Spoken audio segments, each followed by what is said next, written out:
Hi, this is Jim from HD Rentals and ReynoldsLawnmower.com with today's video tip. Today we're going to go over basic starting instructions for a snow thrower.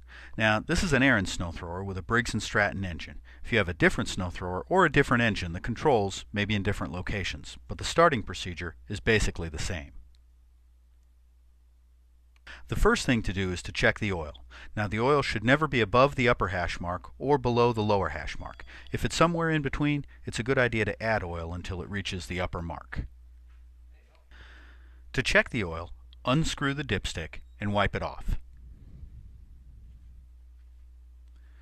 Then reinsert the dipstick into the tube and thread it all the way in. Remove it again and read the oil level.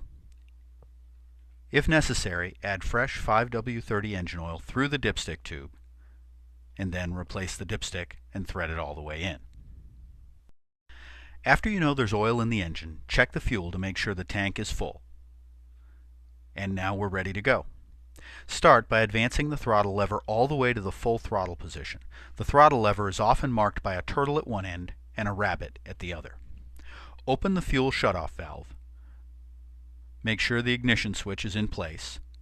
Some keys turn, but many keys, like this one, just need to be inserted into the slot for the engine to run.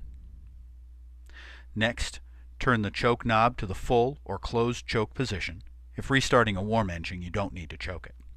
Now this is a Briggs engine, so if it's below 15 degrees Fahrenheit, press the primer bulb 4 times. Above 15 degrees, press it twice. With a Tecumseh engine, prime it 3 times.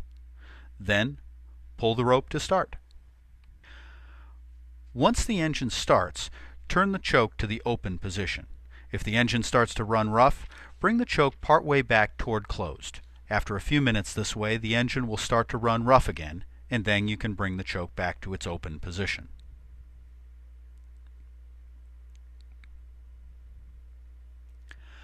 When you're ready to shut the engine off, move the throttle most of the way to the left.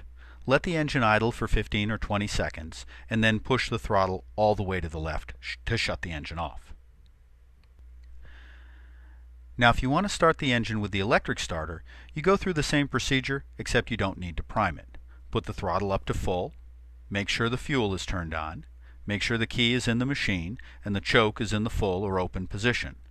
Then, plug your 3-wire heavy-duty extension cord into the electric starter, plug the other end of the cord into a grounded outlet, and then press the button to engage the starter. Once the engine has started, unplug both ends of the cord and turn the choke knob to the open position. And now you're ready to blow snow.